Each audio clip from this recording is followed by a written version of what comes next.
Students, welcome back. और मैं उम्मीद करता हूँ कि आप लोगों की पढ़ाई बहुत अच्छी से चल रही होगी। और आज से मैं स्टार्ट कर रहा हूँ सेल्फ असेसमेंट पेपर थर्ड। ठीक है, तो स्टार्ट करता हूँ। फर्स्ट क्वेश्चन है, right the molecular formula of the following compounds and draw there electron dot structures. बहुत आसान है। मॉलिक्यूलर फॉर्मूला लिखना है और इलेक्ट्रॉन डॉट स्ट्रक्चर तैयार करना है। ए है इथेन। तो इथेन जो है ये अल्केन फैमिली का है, सैचुरेटेड हाइड्रोकार्बन है and it's molecular formula means Mf। तो मॉलिक्यूलर फॉर्मूला क्या है? C2 and this is a 4H6। ये हो गया इथेन। इसका पहले हम बॉन्ड स्ट्रक्चर कर लें। ये हो गया बॉन्ड स्ट्रक्चर ऑफ इथेन। और ये इथेन क्या है? सैचुरेटेड हाइड्रोकार्बन अल्केन का है। अल्केन का जनरल फॉर्मूला जैसा कि हम जानते हैं CnH2n+2 होता है। ठीक है, अल्केन का। इसका इलेक्ट्रॉन डॉट स्ट्रक्चर कर ले। इलेक्ट्रॉन डॉट स्ट्रक्चर, तो कार्बन के 4 वैलेंस इलेक्ट्रॉन होते हैं, 4 वैलेंसी भी होता है। हाइड्रोजन के 1 valence electron and 1 valency.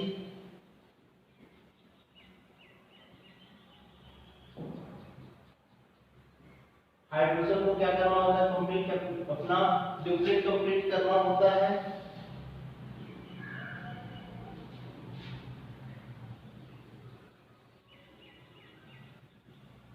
First carbon octet complete कर लेगा एंड सेकंड कार्बन क्या करेगा? अपना ऑक्टेट कंप्लीट कर लेगा। This is the electron dot structure of ethane. Second कर ले B, ethene. Ethene, its Mf means molecular formula is C2H4. Its general formula is CnH2n. Okay, its bond structure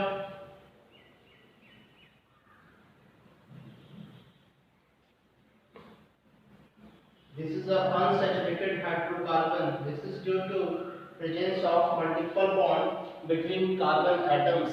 Okay, its electron dot structure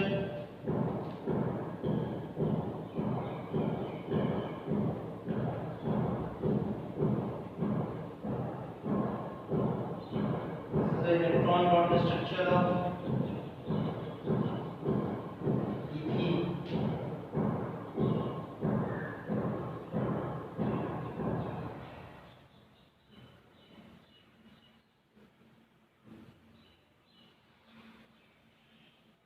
Clear? ये क्या हो गया?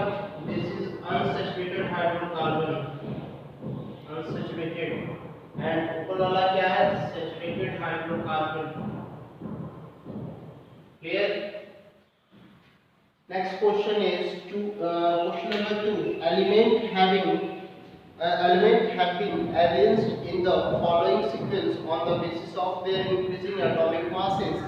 ये increasing atomic masses के basis पे element, कुछ एक एलिमेंट इसमें अरेंज है। फर्स्ट क्वेश्चन कह रहा है pick 2 sets of element which have similar properties. तो दो एलिमेंट जिसका प्रॉपर्टी सिमिलर होगा उसको आपको इसमें से सेलेक्ट करना है। तो देख लेना है कि जो भी एलिमेंट एक पर्टिकुलर ग्रुप से बिलोंग कर रहा होगा तो उसका क्या होना है? तो उसका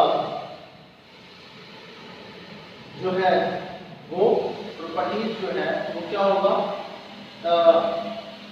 उसका सिमिलर प्रॉपर्टीज होगा। ठीक है, जैसे हम यहाँ देख लेते हैं। एक हो गया आपका, इसमें क्या क्या है? फ्लोरीन है, सोडियम है, magnesium, aluminium, silicon, phosphorus, sulphur, chlorine, argon and potassium. तो देखिए यहाँ पे क्वेश्चन नंबर सेकंड ए, देखिए यहाँ पे सोडियम का भी जो है वो ग्रुप नंबर होगा 1, क्योंकि सोडियम का वैलेंस इलेक्ट्रॉन और वैलेंसी भी होता है 1। एंड पोटेशियम की बात करें तो पोटेशियम का भी ग्रुप नंबर क्या होगा? 1। इसका भी valency and valence electron same होता है। तो एक तो ये दोनों सेट हो गया जिसका केमिकल प्रॉपर्टी सेम होगा। ठीक है। और नेक्स्ट जो आपका सेट हो गया वो हो गया fluorine, fluorine and chlorine. Fluorine का ग्रुप नंबर कितना होगा? फ्लोरीन का ग्रुप नंबर होगा 17, क्लोरीन का भी ग्रुप नंबर कितना होगा? 17। तो ग्रुप नंबर सेम है, यानी केमिकल प्रॉपर्टीज क्या हो गया? सेम हो गया। ये दो सेट आपके हो गए। बी कह रहा है the given sequence represent which law of classification of elements. Actually यहाँ पे जो आपकी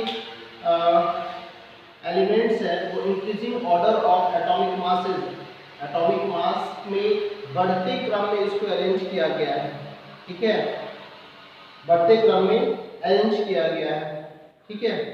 तो इसका मतलब हो गया कि आप इसको कह सकते हैं कि ऐसा कॉन्सेप्ट जो है वो मेंडलीव पीरियोडिक टेबल में था, जिसमें कि एलिमेंट्स को अरेंज किया गया था increasing order of atomic masses के बेसिस पे अरेंज किया गया था, ठीक है। बस इस चीज को आपको ध्यान रख लेना है, क्योंकि इसमें हर का ग्रुप नंबर अलग है और ठीक है पीरियड नंबर भी बहुतों का अलग है, ठीक है। या फिर एक बात और देख लीजिए, आप एक चीज और इसमें नोटिस करेंगे, जैसे फ्लोरीन का एटॉमिक नंबर होता है कितना? 9, सोडियम का 11, मैग्नीशियम का 12, एल्युमिनियम का 13, सिलिकॉन का 14, फास्फोरस का 15, सल्फर का 16, क्लोरीन का 17, आर्गन का 18 और पोटेशियम का 19, ठीक है। तो कह सकते हैं कि इसमें जो एलिमेंट्स अरेंज है वो increasing order of their atomic number में भी अरेंज है, सिर्फ एक मिसिंग दिख रहा है, वो है नियर, ठीक है। Next question number 3। Question number 3 में बहुत बड़ा क्वेश्चन है स्टूडेंट, आप इसको पढ़ लोगे। इसमें डायग्राम दिया हुआ है, डायग्राम जो है वो ये दिया हुआ है कि अमीबा का डायग्राम दिया हुआ है, और अमीबा का बॉडी जो है वो 2 पार्ट्स में स्प्लिट कर रहा है, मतलब असेक्सुअली वन सिंगल बॉडी जो है अमीबा के पेरेंट का वो 2 ऑर्गेनिज्म में स्प्लिट कर रहा है, ठीक है, 2 पार्ट्स में स्प्लिट कर रहा है। तो क्वेश्चन क्या है इसमें? A name the organism that divides by the following process. इस तरह के प्रोसेस से कौन सा ऑर्गेनिज्म डिवाइड करता है? तो इस तरह के प्रोसेस से स्टूडेंट आपको याद रखना है, ये जो एग्जांपल है वो है बाइनरी फ्यूजन का, और binary fusion a type of asexual reproduction. और ये बाइनरी फ्यूजन किसमें होता है? ये बाइनरी फ्यूजन होता है अमीबा में, ओके। ये जो बाइनरी फ्यूजन है वो किसमें होगा? तो ये होता है अमीबा में। क्या estimate the type of reproduction, ये किस तरह का रिप्रोडक्शन है वो बताना है। तो ये आपका बाइनरी फ्यूजन है, तो और डिटेल करना है तो कर सकते हैं कि इसमें टाइप ऑफ असेक्सुअल रिप्रोडक्शन, ये किस तरह का रिप्रोडक्शन है? असेक्सुअल रिप्रोडक्शन है।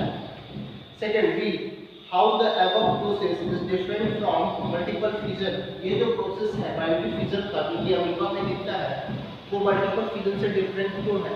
तो देखिए मल्टीपल फ्यूजन में मैं आपको बताया था कि जो प्लाज्मोडियम है वो उसका एग्जांपल होगा, और उसके केस में क्या होता है, जो प्लाज्मोडियम का सिंगल बॉडी है वो बॉडी के अंदर ही बहुत छोटे छोटे, ठीक है, असेक्सुअली प्लाज्मोडियम तैयार हो रहे होते हैं, उनका बॉडी जो है मल्टी पार्ट्स में डिवाइड कर रहा होता है इंटरनली, ठीक है। और वही बाद में प्लाज्मोडियम जो है ना वो रप्चर करेगा, तो बहुत सारे जो छोटे छोटे प्लाज्मोडियम है ना वो आपको रिलीज हो जाएंगे, वो आपका मल्टीपल फ्यूजन। बाइनरी फ्यूजन में क्या होता है कि कोई भी ऑर्गेनिज्म जो कि बाइनरी फ्यूजन को करते हैं उनका बॉडी जो है ना सिंगल बॉडी 2 पार्ट्स में स्प्लिट करेगा, और मल्टीपल फ्यूजन में मल्टीपल पार्ट में स्प्लिट कर जाएगा।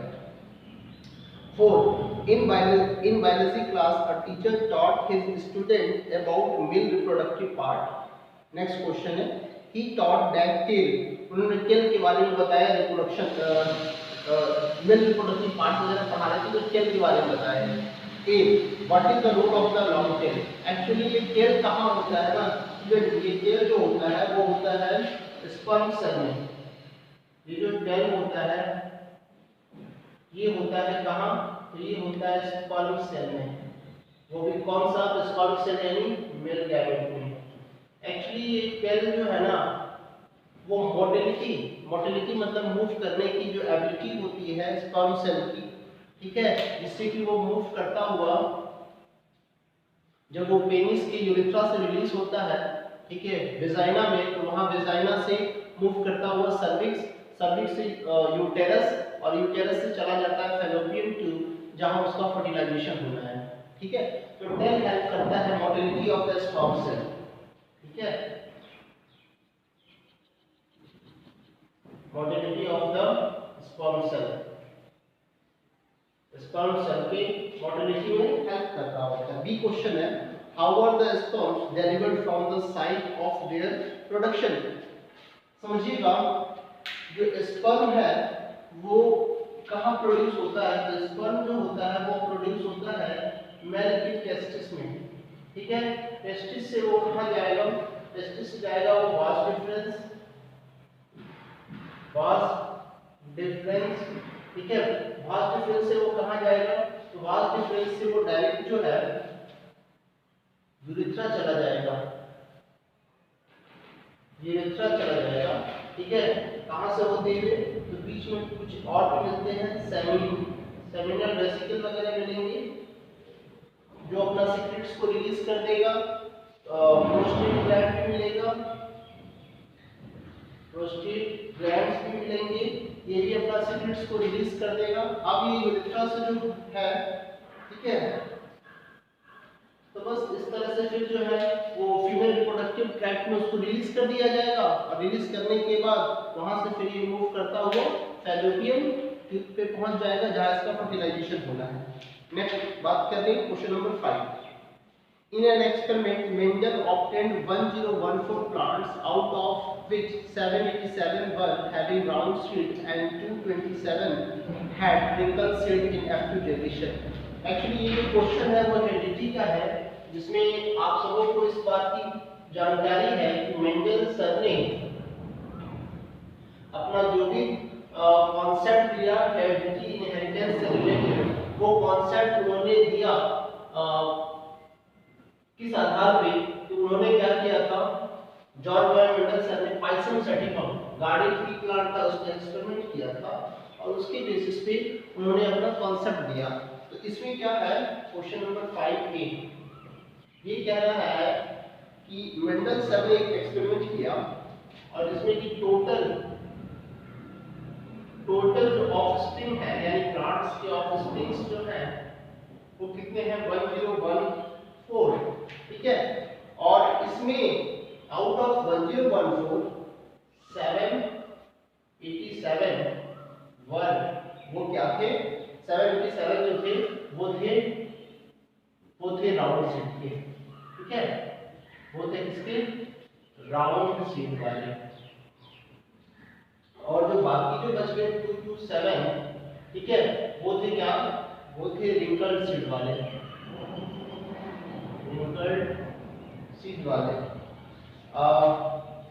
इन F2 जनरेशन, ठीक है, इन F2 जनरेशन एक्चुअली एक बात मैं आपको बताऊं, तो ये हो गया 7 to 9, ठीक है, बिल्कुल 9 1 10, ठीक है, इन F2 जनरेशन। ठीक है, ये जो रेशियो आपको दिख रहा है वो सबका दिख रहा है, तो ये दिख रहा है F2 जनरेशन का रेशियो है। ठीक है, F2 जनरेशन का रेशियो है। ठीक है, बात को समझना है।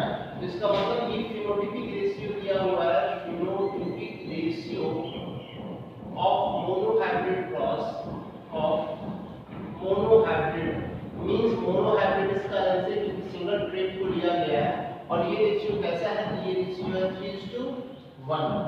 तो क्वेश्चन पूछ रहा है what is the approximate ratio of F2 generation. F2 generation का अप्रोक्सीमेट रेशियो क्या होगा? 3:1। Under which law of Mendel do you find this ratio? इस रेशियो में क्या दिख रहा है? इस रेशियो में क्या दिख रहा है भाई? लॉ ऑफ डोमिनेंस दिख रहा है, लॉ ऑफ डोमिनेंस। ठीक है, सेकंड क्वेश्चन पूछ रहा है why is this law so called. अब ये जो सेकंड है, ये भाई जो ये लॉ ऑफ डोमिनेंस है उसको डोमिनेंट लॉ क्यों कहा जाता है या लॉ ऑफ डोमिनेंस क्यों कहा जाता है? तो एक्चुअली जो राउंड ट्रेट है कि सीड का राउंड होना, जो ये राउंड कैरेक्टरिस्टिक्स ट्रेट है, ये डोमिनेंट नेचर का होता है। डोमिनेंट ट्रेट होने का मतलब है, डोमिनेंट नेचर का होने का मतलब है कि ये जो राउंड है वो कॉन्ट्रास्टिंग फॉर्म में भी अपने आप को ही एक्सप्रेस करेगा। ठीक है, जबकि जो रिंकल्ड है वो कभी भी अपने आप को कॉन्ट्रास्टिंग फॉर्म में एक्सप्रेस नहीं कर पाएगा। जैसे कुछ ऐसे समझ लीजिए, यदि ये राउंड का एलील है, ठीक है, यानी जीन है, और इसके साथ भी राउंड का ही जीन आता है, तो इससे भी जो ऑफस्प्रिंग तैयार होंगे वो क्या होंगे, राउंड होंगे। तो यहाँ तो कॉन्ट्रास्टिंग फॉर्म नहीं है, यहाँ तो दोनों क्या डोमिनेंट एलील है, ठीक है। यहाँ पे कैपिटल आर स्मॉल आर, ठीक है। यहाँ पे भी आपको देख रहे हैं कि यहाँ देख रहे हैं कॉन्ट्रास्टिंग फॉर्म है किसका, राउंड का। तो भी यहाँ पे जो भी ऑफस्प्रिंग निकलेंगे इस तरह का जीनोटाइप रखने वाले, उनका भी राउंड ही होगा। और रिकल्ट कब होगा, जब दोनों के दोनों क्या होंगे, रिसेसिव, दोनों के दोनों जो जीन होंगे वो रिसेसिव ट्रेट के होंगे, तभी जाकर यहाँ पे ऑफस्प्रिंग जो होंगे वो कैसे होंगे, फिनोटाइपिकली रिकल्ट होंगे, ठीक है स्टूडेंट। क्लियर। नेक्स्ट हम लोग क्वेश्चन नंबर 6 कर लें। देखिए क्वेश्चन नंबर 6 में जो है ना, एक स्टूडेंट का ये दिया हुआ है कि एक स्टूडेंट जो है वो मैग्नेटिक कंपास की हेल्प से, यानी कंपास नीडल की हेल्प से मैग्नेट जो अपने सराउंडिंग में मैग्नेटिक फोर्स, ठीक है, मैग्नेटिक फोर्स जो क्रिएट करता है, उस मैग्नेटिक फोर्स को हम लोग मैग्नेटिक फील्ड के अनुसार समझते हैं, ठीक है। उस मैग्नेटिक इन्फ्लुएंस को मैग्नेटिक फील्ड के नाम से हम लोग जानते हैं, और उस चीज को मैग्नेटिक फील्ड लाइंस के आधार पर उसको क्या करते हैं, ड्रॉ करते हैं, ठीक है। इसमें किया गया है कुछ, ठीक है, कुछ इस तरह से ड्रॉ किया गया है। क्वेश्चन नंबर 6A, ठीक है, इसमें किस तरह से ड्रॉ किया गया है, ये मैग्नेट है, ये नॉर्थ पोल है एंड साउथ पोल है। तो ऊपर में जो है स्टूडेंट ने मैग्नेटिक फील्ड लाइंस को कुछ ऐसे ड्रॉ किया है, नॉर्थ टू साउथ, बिल्कुल सही है, बट नीचे में कुछ ऐसा कर दिया गया है, साउथ टू नॉर्थ। तो इसमें क्वेश्चन में पूछ रहा है, इज दिस कॉन्फ़िगरेशन पॉसिबल, क्या इस तरह का कॉन्फ़िगरेशन पॉसिबल हो सकता है? तो नहीं हो सकता है भाई, इस तरह का कॉन्फ़िगरेशन जो है वो पॉसिबल नहीं हो सकता है। यहाँ पे एरर है, यहाँ पे मैग्नेटिक फील्ड लाइंस का ओरिएंटेशन क्या होना चाहिए, नॉर्थ टू साउथ होना चाहिए। If not then what is the wrong in the given figure and why. कह रहा है कि यदि ऐसा नहीं है तो बताइए क्या गलती है। तो गलती तो हमने बता दिया कि ये भाई गलती है, ये रॉन्ग है, इस तरह का नहीं होना चाहिए, ठीक है, ये रॉन्ग है, इस तरह का नहीं होना चाहिए। और दूसरी बात और मैं आपको बताऊं, दूसरी बात और बता दूं, तो ऐसा इसका रीजन कि मैग्नेटिक जो फोर्स है वो क्रिएट होता है मैग्नेट के नॉर्थ पोल से, ठीक है, और वो उसका डायरेक्शन किधर होता है उस मैग्नेटिक फोर्स का, north to south, outside the magnet, but inside the magnet इस मैग्नेटिक फोर्स का जो डायरेक्शन होगा वो किधर होगा, south to north. Inside the magnet ऐसा होता है, साउथ टू नॉर्थ, ठीक है। बी क्वेश्चन कह रहा है, list any two characteristics of these magnetic field lines. Magnetic field lines के 2 कैरेक्टरिस्टिक्स बताने हैं। एक तो आपको याद रखना है कि magnetic field lines are imaginary lines, एक बात। दूसरी बात, magnetic field lines forms a circular loop around the magnet, okay. दूसरी बात, तीसरी बात, never two magnetic field lines intersect each other, कभी भी दो मैग्नेटिक फील्ड लाइंस एक दूसरे को इंटरसेक्ट नहीं करेगा। Fourth, magnetic field lines arises from north pole and merges to its south pole. This is, ये कंडीशन जो है वो आउटसाइड द मैग्नेट है, but inside the magnet the magnetic field lines is from south to north. ये सारी चीजें हो गई कैरेक्टरिस्टिक्स का। 2 पूछ रहा है, मैं आपको 4 बताया। नेक्स्ट देखिए सॉरी, इसमें और वाला देख लेते हैं, और का क्वेश्चन 6 का। What kind of energy transformation takes place when a magnet is moved towards a coil. Magnet is moved towards a coil and the galvanometer is connected at the two end of the coil। देखिए कहने का मतलब ये है कि यहाँ कह रहा है कि किस तरह का एनर्जी का ट्रांसफॉर्मेशन होगा जब कोई मैग्नेट किसी कॉइल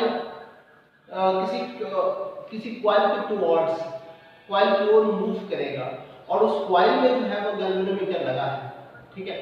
तो गैल्वेनोमीटर के बारे में कुछ जान लीजिए कि ये एक ऐसा डिवाइस है जो किसी सर्किट में इंड्यूस करंट को इंडिकेट करने का काम करता है, ठीक है। ये बहुत छोटे से छोटे मैग्नीट्यूड के करंट को भी ये जज कर लेता है, रिकॉग्नाइज कर लेता है, ठीक है। गैल्वेनोमीटर एक तरह का डिवाइस है ना, जिसमें कि मोमेंटरी डिफ्लेक्शन होगा, ठीक है। और इसमें डिफ्लेक्शन डायरेक्शन करंट का जब चेंज होगा तो गैल्वेनोमीटर में डिफ्लेक्शन भी चेंज हो जाएगा, ये याद रखना। तो इस प्रोसेस को क्या कहते हैं? इस प्रोसेस को कहते हैं इलेक्ट्रोमैग्नेटिक इंडक्शन। क्योंकि इलेक्ट्रोमैग्नेटिक इंडक्शन में होता क्या है, तो किसी कंडक्टर में इलेक्ट्रिक करंट इंड्यूस कर जाता है, this is due to change in magnetic field. ठीक है, तो चूंकि मैग्नेट जो है मूव कर रहा है, तो मूव करने की वजह से जो मैग्नेटिक फील्ड कॉइल फेस कर रहा है वो फेस कर तो रहा है, लेकिन चूंकि मूव करने की वजह से एक कांस्टेंट मैग्नेटिक फील्ड वो फेस नहीं कर रहा है, बल्कि मैग्नेटिक फील्ड में क्या हो रही है? चेंजिंग हो रही है, चेंजिंग कॉज हो रही है। B, what is the name of this phenomenon? इस फेनोमेनन का नाम क्या है? तो इस फेनोमेनन का नाम है इलेक्ट्रोमैग्नेटिक इंडक्शन। ठीक है, और यहाँ पे एनर्जी का ट्रांसफॉर्मेशन कह सकते हैं कि यहाँ पे जो मैग्नेटिक फोर्स है, ठीक है, और प्लस डिस्प्लेसमेंट जो काउज हो रहा है यानी मैग्नेटिक फ्लक्स, तो वहां पे जो है मैग्नेटिक फ्लक्स जो है ना वो चेंज हो जा रहा है किसमें? इलेक्ट्रिक करंट में, कॉइल में। चलिए क्वेश्चन नंबर 7 देख लेते हैं। क्वेश्चन नंबर 7 में देखिए एक स्टूडेंट का जो है ना वो दो ट्रॉफिक लेवल बना हुआ है। एक में कि नीचे में प्रोड्यूसर का जो है ना वो नंबर्स को बड़ा बताया गया है, जिसका बेस जो पिरामिड का बेस जो है ना, यानी ट्रॉफिक लेवल में जो पिरामिड बनता है उसमें बेस उसका क्या है? काफी ब्रॉड है, और एक में बेस जो है वो नैरो है प्रोड्यूसर का। इसमें कौन सा गलत है कौन सा सही है? तो देखिए ए सही है, ठीक है, क्योंकि प्रोड्यूसर का संख्या हमेशा ज्यादा होता है ना। इसका मतलब है कि जो ट्रॉफिक लेवल प्रोड्यूसर को इंडिकेट कर रहा है, तो उसमें आप देखेंगे कि उसका जो है वो आप कह सकते हैं कि उसका वहां पे वो ब्रॉड होगा। दूसरी बात, सबसे ज्यादा एनर्जी जो है वो प्रोड्यूसर के पास ही होता है, ठीक है। तो एनर्जी फ्लो के अनुसार भी देखेंगे, तो इस कारण से प्रोड्यूसर का जो नीचे वाला ये पिरामिड होगा वो क्या होना चाहिए? वो होना चाहिए ब्रॉड, कुछ इस तरह से होना चाहिए प्रोड्यूसर का, ठीक है, कुछ इस तरह का, ना कि इस तरह का, इस तरह का नहीं होगा, ये गलत है। यानी पूछा जाएगा इसमें राइट कौन सा है, तो आपका आंसर होगा A is right, A is right. Next है, इसमें और क्वेश्चन दिया हुआ है, ठीक है, कह रहा है कि थोड़ा कुछ इस तरह का बना हुआ है। नेक्स्ट हम लोग देखिए, ये जो ट्रॉफिक लेवल का है इकोसिस्टम एनवायरनमेंट, बहुत आसान है, आपका एनवायरनमेंट चैप्टर का है, ठीक है। इकोसिस्टम है, फूड चेन है, फूड वेब है, बहुत आसान ये सब टॉपिक है, हम लोग कर लेते हैं, बहुत आसान है। इस सरल का और सरल और में कुछ इस तरह का है, ये आपको ट्रॉफिक लेवल का पिरामिड बना हुआ है, T1 T2 T3 T4। Question कह रहा है which trophic level has maximum number of organism? कौन सा ट्रॉफिक लेवल पे मैक्सिमम नंबर ऑफ ऑर्गेनिज्म होगा? तो T1 पे मैक्सिमम ऑर्गेनिज्म होंगे, जैसा कि मैंने बताया कि प्रोड्यूसर जो होते हैं उनकी संख्या बहुत अधिक होती है। वाई इस कारण से क्योंकि उनको लार्ज नंबर ऑफ अधिक संख्या में रहेंगे, तभी तो वो ज्यादा से ज्यादा जो रेडिएंट एनर्जी रिलीज किया जा रहा है सन के द्वारा, द सन के द्वारा, तो उसको वो रेडिएंट एनर्जी को केमिकल एनर्जी में क्या करेंगे? कन्वर्ट करने का काम करेंगे, तो उनकी संख्या अधिक होगी तभी तो। और फिर क्योंकि फिर वो एनर्जी को ऊपर भी तो हायर ट्रैफिक लेवल को भी तो सप्लाई करना है, ठीक है, तो अधिक संख्या में रहेंगे ताकि अधिक से अधिक ऊपर वाले को एनर्जी मिल सके। कह रहे हैं B, in which trophic level chemicals like DDT, मैं डीडीटी का फिर से फुल फॉर्म बता देता हूं, आप लोगों को बहुत बार बताया था। डीडीटी जो है वो एक तरह का नॉन बायोडिग्रेडेबल केमिकल है, टाइप ऑफ नॉन बायोडिग्रेडेबल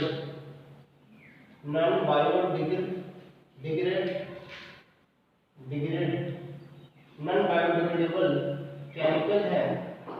और ये जो नॉन बायोडिग्रेडेबल केमिकल है इसका आपको पता है कि ये जो है इसको कोई माइक्रो ऑर्गेनिज्म जो है इसको ब्रेक डाउन नहीं कर पाता है, लेकिन इसका फुल फॉर्म आप जान लीजिए। डीडीटी का फुल फॉर्म होता है डाइक्लोरो, ठीक है, डाइफिनाइल ट्राइक्लोरो इथेन, ठीक है, क्या हो गया? डाइक्लोरो, ठीक है, डाइफिनाइल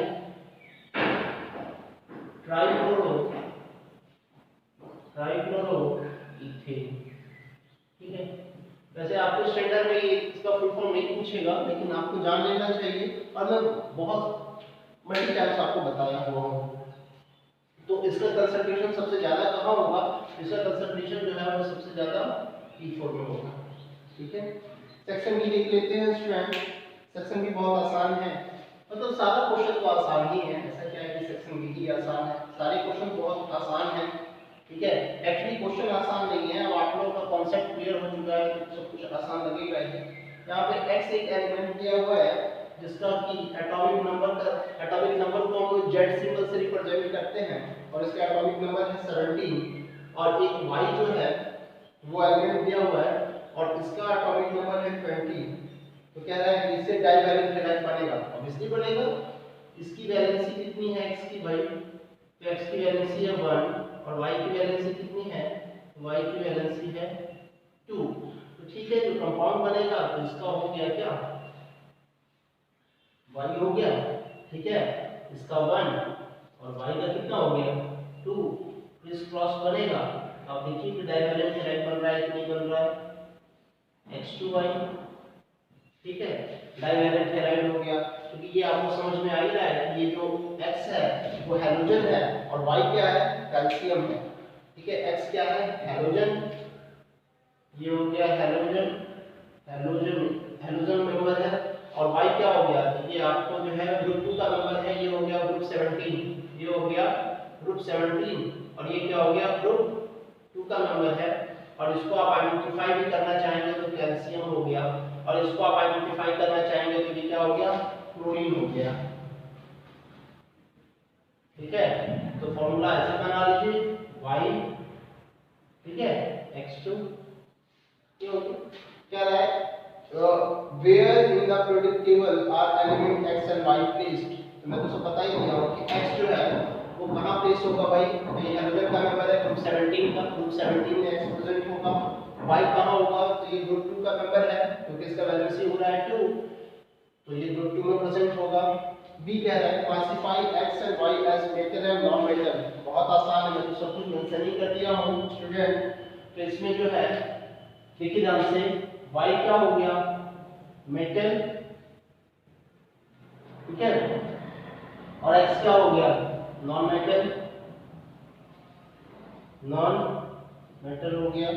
ठीक है, सी करना है what will be the nature of oxides of y। क्योंकि y मेटल है तो मेटल का ऑक्साइड का केमिकल नेचर कैसा होता है? तो metallic oxides are basic in nature as you know, जैसा कि आप जानते हो। Identify the nature of bonding in the compound form.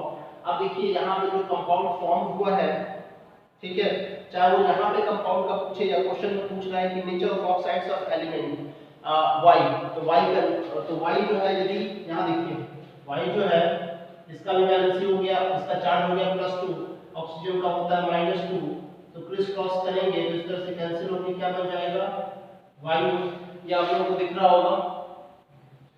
अच्छा, इसको मैं आप लोगों को ऊपर लिख देता हूँ, ठीक है, ऊपर लिख देता हूँ यहाँ पे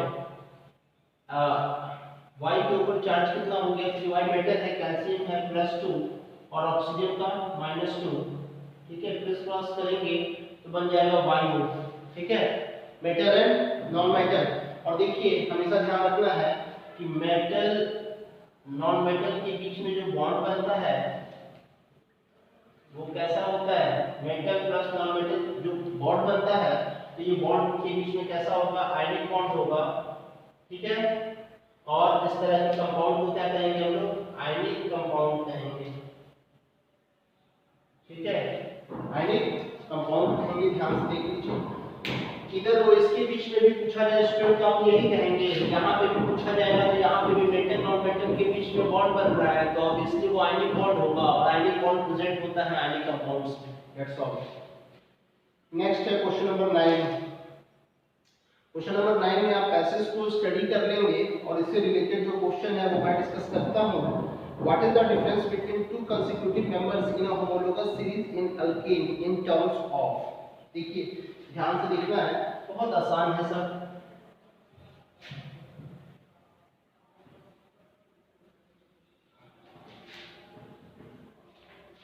इसमें कह रहा है कि होमोलोगस सीरीज है, ठीक है, तो होमोलोगस सीरीज में जो कंसेक्यूटिव मेंबर्स हैं उनके मास के बेसिस पे, उनके मास में क्या डिफरेंस है, ठीक है, और उनके number of atoms of element में क्या डिफरेंस है। तो पहला है 9 A का 1। तो देखिए जो कंस्टिट्यूटिव मेंबर्स होते हैं, एज फॉर एग्जांपल मैं लेकर चलता हूं, इथेन की बात करें, अल्केन का पूछ रहा है, यानी इथेन की बात करें तो इथेन का मॉलिक्यूलर मास कितना होता है, पहले फार्मूला ले लीजिए C2H6 और इनका मॉलिक्यूलर मास कितना होगा, तो 2 into 12U plus 6 into 1U यानी 24U प्लस 6U यानी कितना हो गया 32U, सॉरी 30U हो गया। तो एक कार्बन का 12U होता है। इथेन के बाद हम प्रोपेन देख लें तो भी एक कंस्टिट्यूटिव मेंबर हो गया, तो C3H कितने हो गया 8, तो यानी इनका मोलर मास मतलब मॉलिक्यूलर मास, इनका मॉलिक्यूलर मास देख लें, molecular mass 3 into 12U plus 8 into 1U plus 8U कितने हो गए 44U। तो देखिए दोनों के मॉलिक्यूलर मास में, ओके, दोनों के मॉलिक्यूलर मास में कितने का डिफरेंस है, तो दोनों के मॉलिक्यूलर मास में जो डिफरेंस है, उनके मॉलिक्यूलर मास में वो डिफरेंस हो गया कितने का 14U का, ठीक है। और सेकंड पूछ रहा है कि number of atoms of element, तो दोनों एलिमेंट के में देखिए क्या क्या डिफरेंस है भाई, तो एक कार्बन का डिफरेंस है और 2 हाइड्रोजन का डिफरेंस है, ये तो हो गया। बी पूछ रहा है right the name and formula of second member of homologous series having general formula CnH2n। तो CnH2n जो है वो जनरल फार्मूला किसका है, तो ये हो गया स्टूडेंट ये बी का हम लोग देख लेते हैं, एंड CnH2n जो है वो जनरल फार्मूला किसका हो गया, ये हो गया एल्कीन का। और इसका जो सेकंड मेंबर होगा तो सेकंड मेंबर इसका नाम होगा इसमें प्रोपीन, क्योंकि अनसैचुरेटेड हाइड्रोकार्बन का फर्स्ट मेंबर जो होगा वो या तो क्या होता है, एल्कीन में देखेंगे तो इथीन होगा और अल्काइल में देखेंगे तो इथाइल होगा। फार्मूला इसका लिख देते हैं तो क्या हो जाएगा C3H6। चलिए नेक्स्ट देख लें, the molecular formula of A is C10H14 and B is C18H36। Name the homologous series to which they belong. बहुत आसान है, कह रहा है कि दो कंपाउंड है, एक कंपाउंड A है और दूसरा कंपाउंड B है। कंपाउंड A जो है इसका मॉलिक्यूलर फार्मूला दिया हुआ है, कंपाउंड A का जो मॉलिक्यूलर फार्मूला दिया हुआ है वो है C10H18। देखिए C में जो A है, ठीक है, इसका मॉलिक्यूलर फार्मूला दिया हुआ है C10H18। तो ये आपको समझ में आ गया होगा कि ये किसका मेंबर है, तो ये है अल्काइन, ठीक है। Formula general formula CnH2n - 2। देख लीजिए 10 to the 20 - 2 यानी 18, ये हो गया अल्काइन का। आप इसका नाम लिखना चाहते हैं तो लिख सकते हैं, ये हो गया डेकाइन, ठीक है, ये C है 10। और इसके बाद नेक्स्ट जो है B, इसका है C18 and H36। तो इसका फार्मूला देख रहे हैं CnH2n हो गया 18 to the 36 और ये किस फैमिली से हो गया, तो ये हो गया एल्कीन, ठीक है। तो ये यहाँ तक सॉल्व हो गया स्टूडेंट। तो हम लोगों ने 9 का सॉल्व कर लिया और 9 का और जो है वो हम लोग नेक्स्ट वीडियो में सॉल्व करेंगे। Okay, thank you.